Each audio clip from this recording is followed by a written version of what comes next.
What's up, Tailgaters? You're in the booth with Tailgate Nate today. Welcome to my channel and welcome to the start of Week 8 preview and predictions. It is yet another loaded slate of college football action this weekend. We already have had some great games happen over the weekdays, and Saturday is just going to be so much fun. I'll be previewing a couple games for you here today and tomorrow, but we got to start out with the biggest matchup of the weekend and one of the biggest matchups of the college football season. The Texas Longhorns are back in Austin, coming off the Red River win. They're going to look to continue the momentum and stay the country's #1 team against the ferocious Georgia Bulldogs. It's an SEC clash in Austin. I'll tell you everything you need to know about the Longhorns and Bulldogs here in just a little bit. But before we do that, you guys know I got to say thank you for all the love and support, and I'll make this one really fast. Just please support me in any way you can, whether that's here on YouTube, especially if you're as big of a college football nerd as I am. Interact with the channel any way you can. Subscribe, ring the bell. Thank you so much for watching the video. Like, comment, share. You guys know the drill. But if you want to support me elsewhere, I'm trying to figure out how exactly I want to go about it, because I said I would do it and then I haven't been doing it. But I really want to start posting stuff on Twitter. So, hey, go give me a follow over there. Twitter or X, whatever it is you want to call it. It's at Tailgate829, and I would greatly appreciate a follow over on that platform. And without further ado, ladies and gentlemen, thank you for all of your support. Let's dive on in. It's the Horns, it's the Dogs. And let's talk about this one, which should be a whole lot of fun, from Austin, Texas. How do we do preview predictions here on my channel? Well, we are first going to go through some keys to the game when each team possesses the football. So we're first going to go look through what this Georgia offense will be able to do against this Texas defense. And then we'll flip it. We'll look at the Longhorn offense versus the Dog defense. And at the end of the video, we will go through and sort of break this one down, give you my final thoughts, tell you what I think is going to happen, and of course, pick a winner for this one in Austin, Texas, because someone's got to come away with this one with a loss, right? Well, we are going to find out who I think it is here in just a little bit. Without further ado, let's dive on in to predicting this one. So again, as I just said, we're going to go through some keys to the game when each team possesses the football. Let us start out with talking about this Georgia offense. Now, again, this is a Georgia team coming into this game overall, especially more so on the defensive end, and we'll get there when we get there, but they just don't really seem like themselves. But when I tell you to go ahead and take a look at this Georgia offense and tell me what you notice, well, the first thing you got to notice is the play of Carson Beck has been exceptional through the halfway point this year, through 6 games, 1,818 yards. So 1,818 yards, 15 touchdowns, and 5 interceptions. Of course, 5 of the 6 Georgia turnovers have been Carson Beck interceptions. And you want to go back and you take a look at that Bama game. Well, that's where Carson Beck threw 3 of his 5. So you take out that Bama game, he's only got 2 this year. He's been playing really well. And a lot of the wide receivers for Georgia have also stepped up and played really well. They don't really have a guy that every single time you can rely on and count on to be a downfield threat, but Arian Smith, he's a guy that definitely can do it. Dominic Lovett hasn't really shown it that much, but Bell, he can do it. Colby Young is there as well, and I know Colby Young has just gotten in some trouble there with the law, so we'll see his availability. I'm not too sure on that, but some of the other guys they have in there, Lucky, the tight end, and of course Trevor Etienne out of the backfield. A lot of these guys can catch the football and have done it really well, and this is a Georgia passing attack that is going to be one that will give this Texas defense fits. They are still physical on the line of scrimmage. They've only allowed 7 sacks this year, but the problem with this Georgia offense comes, surprisingly enough, in this run game. Yeah, Georgia, the run game struggling? What? Never thought you would hear that, right? Georgia's got to be able to find some rhythm on the ground. Yes, throwing for 318 yards per game is absolutely fantastic. But when you're Georgia and when your motto is physicality, rushing the football for only 134 yards per game, that's not necessarily going to cut it. Now, that team number is definitely not telling you the whole story, because they still have a lot of guys in the backfield that are running it really well. Trevor Etienne, the Florida transfer, is averaging over 5 yards per carry. He's got 335 yards and 4 touchdowns on 63 carries this season. A couple other guys like Branson Robinson, Nate Frazier, those guys have been running it well. Robinson's got 3 touchdowns. Frazier's got 1 touchdown, although Branson Robinson does not have even 3 yards per carry this year, so you're definitely going to need him to pick it up. But against the Texas defensive front that, I mean, look, not is very, very good at being able to defend this run. Now, this is a Georgia secondary, or I should say a Texas secondary that has been very good this season as well. But to me, the ground game is the bigger point of contention for this Georgia offense, because obviously this is a pass game that's going to need to challenge the Texas secondary with how good it has been all season. And you, in fact, go ahead and you take a look at the amount of interceptions this Texas secondary has forced so far this season. I had it in front of me and then I lost it. So far, out of the 11 turnovers forced, it's been 7 picks. So this is the secondary that A, has defended the pass really well, and B, has been able to force some turnovers there as well. But the name of the game for the Texas defense is pressure, pressure, pressure, pressure, pressure, pressure, pressure, pressure. I don't know how many times you need me to say pressure. They got 18 sacks on the season, and they want to be able to establish that physicality, right? They want to be able to go out against this Georgia Bulldog team that is known for their physicality and say, hey, we're tougher than you. We can go out and absolutely be able to get Carson Beck on the ground, be able to get some pressure home.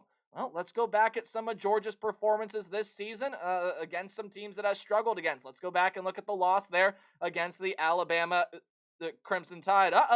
3 sacks and 6 tackles for loss there in that game. And this is the Texas defensive front 6, front 7, whatever scheme they happen to be in, that has lived in opponents' backfield. Now, this by far and away is going to be the biggest test for the Longhorn defense, because when you go take a look at just some of the opponents that Texas has played so far this season, I mean, Michigan can't really throw the ball, so they're not going to challenge this Texas secondary. Okay, Mississippi State might be the worst team in the SEC this year.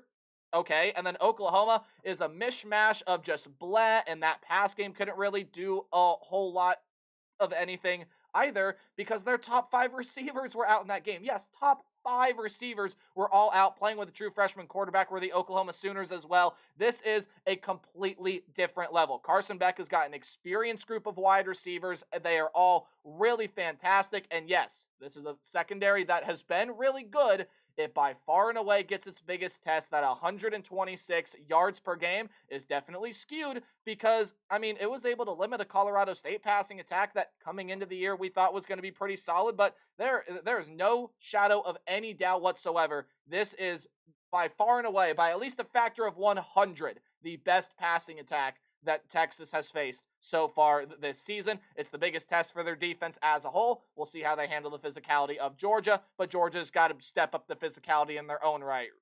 I believe being able to run the football is going to be a huge key for the Bulldogs here in this game. When you switch things over and you talk about the Texas offensive side, hey, Quinn Ewers came back this past weekend against the Oklahoma Sooners. Let me tell you how he did. Well, not really too great. 199 yards, 1 touchdown, and 1 pick. But I am here to say, ladies and gentlemen, Quinn Ewers is a lot better, my apologies, than a lot of people are giving him credit for. Yes, I know Arch Manning came on the scene and has looked absolutely fantastic, and Quinn Ewers does not have a completed pass over 50 yards this season. Arch Manning has a couple of them this year. A lot of people thinking, hey, Arch Manning should start. I mean, you take a look at Quinn Ewers' stat line here. I mean, he's still slinging the rock. He's got 890 yards, 9 touchdowns, and 3 picks. And again, Steve Sarkisian has made it clear that Quinn Ewers is that primary starter. The matchup that I am very intrigued to watch when Texas is the team on offense is I'm very intrigued to watch what Quinn Ewers does against this Georgia secondary, because Quinn Ewers, I mean, we all know he's got himself a lot, and I mean a lot, of very, very good weapons. You take a look at some of the guys that I am talking about there: Isaiah Bond, Gunnar Helm, Ryan Wingo, Golden, Moore, Cook, and even a guy like Jaden Blue out of the backfield can catch the football. These are guys that can be downfield threats. Now, again, Quinn Ewers has not necessarily had to utilize them as downfield threats. Again, he does not have a pass over 50 yards this year. Arch Manning, 56-yarder to Isaiah Bond, 75-yarder to Ryan Wingo, 50-yarder to Moore. Quinn Ewers has got, I think, be able to improve that downfield pass game, but I also do not believe he deserves all of the hate that he has been getting so far this season. When you go and you take a look again at this Georgia secondary, I mean, come on now. This Georgia defense is loaded top to bottom, but it especially is loaded within this secondary. Starks, Jackson, Everett, Bolden, Aguero. Do I need to go on? All of these guys could potentially be players that you see playing every single day at the next level on Sunday. Now, you heard me say a little bit ago, Georgia just doesn't look like Georgia. The physicality level isn't there.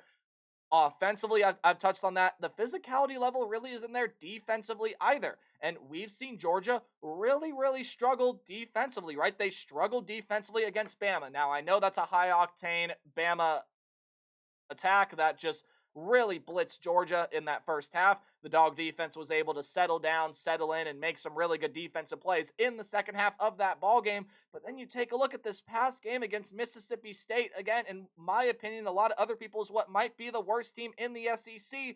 They allowed 306 passing yards. Now, the rush defense was really good. It only held them to 3 yards per carry there in that game. And again, Georgia's defense kind of just took that second half off because it didn't really matter that much. But Georgia, when you talk about the physicality on the line of scrimmage with this Bulldog team, the pass rush is still there for Georgia. 11 sacks through 6 games is nothing to just sort of nod off and snore about, right? That's still some pretty solid production in opponent's backfield, but it just doesn't seem as violent as a Georgia pass rush that we are used to seeing. It doesn't seem as skillful. It doesn't seem as technical. It just overall doesn't seem as good as some of the Georgia pass rushes that we have seen in previous seasons. Georgia's got to be able to find that pass rush here. Again, Texas, they have not faced an opponent that can really be able to rush the quarterback since they went on the road and played the Michigan Wolverines in the Big House. And you even go back there to that game. Hang on a second. I had it in front of me and then lost it. But you go ahead and you go back there to that game. I mean, Michigan's defense was still not able to get a sack, but they were able to create tackles for losses. They created 4 tackles for loss there in that game. Again, Michigan's big problem was the offense not working. But again, when you talk about this Texas offensive front, it held up really well against the best pass rush that it has seen so far this season. When you talk about some of the other pass rushes that Texas has faced, it has fared necessarily not so well. Key is that, well, I mean, this is an Oklahoma pass rush, actually, that has been really, really good, and it only had 1 sack against Texas last year. So my point being, this is a Texas offensive front that has held up really well against some of the better pass rushes that it has faced. And the same probably is going to go for this Georgia game right here. This is the Georgia pass rush that is there, and we've seen flashes of excellence and brilliance. It has got to be more violent. It has got to be more technical. It has got to get pressure to Quinn Ewers, and it's got to create plays in this backfield. Because I know I've talked a lot about Quinn Ewers. This is a Texas team that can run the football as well, and it doesn't just have 1 or 2 guys back there. It's got maybe 3 or 4 that can really run the football, that can really push the pace through the defensive front and really be able to win you the battle in the trenches, which is going to be key here. But I think Georgia has got to be able to create some momentum in some ways. To me, there are a lot more opportunities for Texas to win this game. They can win the game on their defense by creating pressure and getting through to this Georgia rush game that just hasn't been great and making Carson Beck throw the football to win. They can win the game on the back of Quinn Ewers being able to sling the football down the field. They can put this one on the back of their running backs to be able to carry them to victory behind a really, really good offensive line. The one thing that Texas has struggled with, if they've really struggled with anything so far this year, is turnovers. They have got to do a little bit of a better job at holding on to the football. You could also say that's an area where Georgia just, again, has not really been that great this year. Georgia has not forced the amount of turnovers we are used to seeing out of a Bulldog defense. So there are a ton of question marks coming in here to this game for Georgia. They have all the necessary pieces that we know they can do it.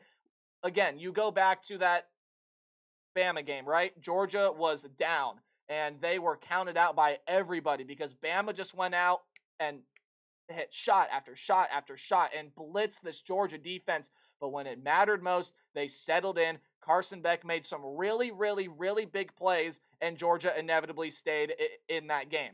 I could very well see a similar storyline happen here. Texas is the 4.5 point favorite for a reason. They have looked like the best team in the country by far, but their best test up to this point has probably been Michigan, and Michigan is not as great of a team as some people thought. Maybe you could say their best test is Oklahoma. Well, Oklahoma had a lot of pieces out, especially offensively in that game, and I don't think gave Texas as good of a game as they could have if they were at full strength. This is by far and away going to be the biggest test that Texas has faced so far, and we saw that with Ohio State last week, not really being in a game where you had to play the full 4 quarters hurt Ohio State this past week. I think, though, Texas is not going to play on the road. Texas has this game at home in DKR. I think this is an environment that's going to be rocking, and again, I'll go back to what I said earlier. I just think Texas has more ways they can win this football game. They can win with pressure. They can win with their secondary. They can win on the back of Quinn Ewers. They can win on the back of winning the battle in the trenches. Georgia has got to be able to create some defensive momentum here in this game. They got to be able to get pressure. They got to be able to force turnovers. I just trust Texas a little bit more, and that's why I think the Longhorns will come away with the win against Kirby Smart and this Bulldog team. 31-28 is where I got it. But man, I cannot wait to watch this one. Please let me know what you guys think in the comment section down below. Remember to play hard but tailgate harder, and we'll move on to the other big one in the realm of the SEC coming up later today. Goodbye.